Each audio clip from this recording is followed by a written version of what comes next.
Isn't nature simply breathtaking? Hi, I'm Isaac, and today I'm going to show you how to play Rainier, a card drafting game in which players compete to build the most beautiful national park. The game is divided into three phases called seasons, each of which has its own unique deck. On their turns, players will be collecting cards from the center pool of cards, called wilderness cards, to add to their own parks. At the end of the game, whichever player has the most points wins. Each card has its value indicated in the top right and its resource cost indicated in the bottom left. Not all cards have a resource cost, and different types of cards will provide different value. Some cards have additional instructions that must be followed written on the bottom of the card. To collect a card that has a resource cost indicated in the bottom left, you'll need to have the indicated icons in your park. For example, this squirrel requires that I have at least one lake icon in my park. Because I have that, I can collect this squirrel. If I instead wanted to collect this foxglove card, I would need one lake icon and one meadow icon. Let's imagine for a second that I had this. Then I could take the foxglove card. If I didn't have the meadow icon, I can instead pay one mushroom per icon I'm missing. So in this case, because I'm missing the meadow, I would need to pay one mushroom in order to collect this card. Shield icons are the simplest way of scoring points. They're simply worth the number of points indicated on the shield icon. This squirrel is worth 3 points. This deer is worth 4, and this mountain goat is worth 5. Flower cards greatly reward players who collect a set of cards. For example, this glacier lily requires 3 glacier lilies to be a complete set, and that set is worth 11 points. This glacier lily on its own, or with one other glacier lily, is only worth 0 points. But when you get a third glacier lily, this complete set is worth 11 points. There are multiple unique types of flowers that do not interact with each other, and there are also lupine cards, which serve as wildcard flowers and can be added to any set of flowers. Bird cards are worth a number of points equal to the number of bird icons you have, up to 3. If I just have this one gray jay, it's only worth 1 point because I only have one bird icon. But if I have a wren as well, each bird card is worth 2 points because I have 2 bird icons. If I collect a finch as well, each is worth 3 points because I have 3 bird icons. If I were to collect another gray jay, now having 4 bird icons, each bird is still worth 3 points for a total of 12 because the limit is 3. Resource conversion cards provide players with the opportunity to turn their resource icons into a source of points. This National Forest card is worth no points on its own, but worth an additional 2 points for each forest icon the player has. So if I have this forest, this National Forest card is worth 2 points. If I also have this woodland, this National Forest card is worth 6 points. Predator cards allow players to compete to have the most predator icons at the end of each season. Different predator cards have a different number of predator icons.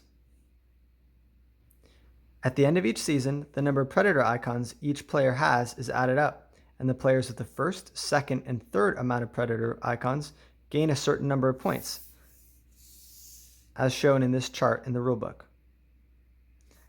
The amount of points gained increases with each season.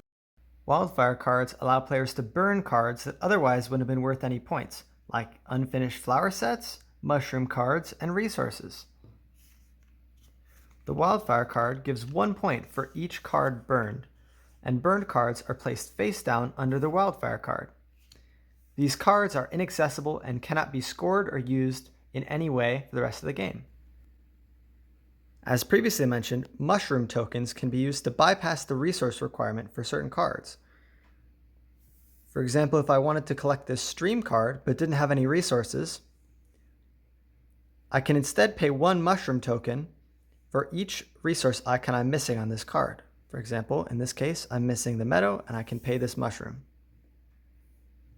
However, mushroom tokens are also worth 1 point at the end of the game if they are unspent. Now that you know how scoring works, let's begin setup.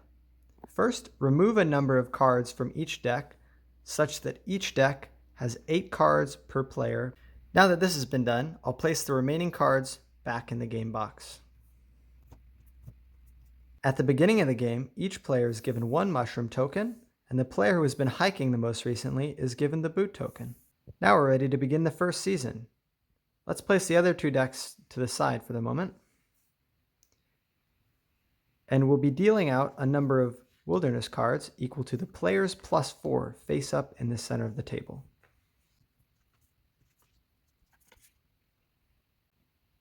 On their turn, players will have the option of either taking one of the center wilderness cards to add to their own individual park, or discarding the top card of the deck and collecting one mushroom token. Players take turns clockwise, starting with the player with the boot token. The season continues until a number of cards are left equal to the number of players.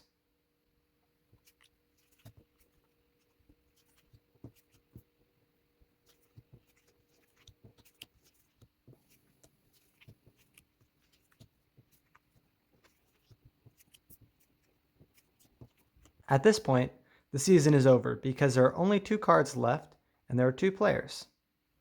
The remaining cards are discarded and not used, and the season is over. At the end of the season, the boot token is passed clockwise to the next player, and that player will start the next season.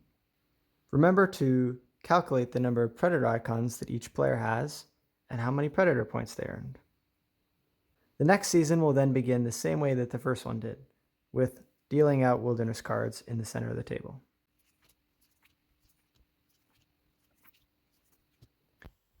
The player who now has the boot token starts, and play continues until the season ends as normal. When the third season ends, the game is over. Calculate the number of predator points that players earn, and then score all players' points. The player with the most points wins.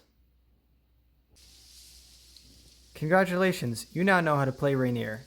Now get out there into the wilderness and score some points.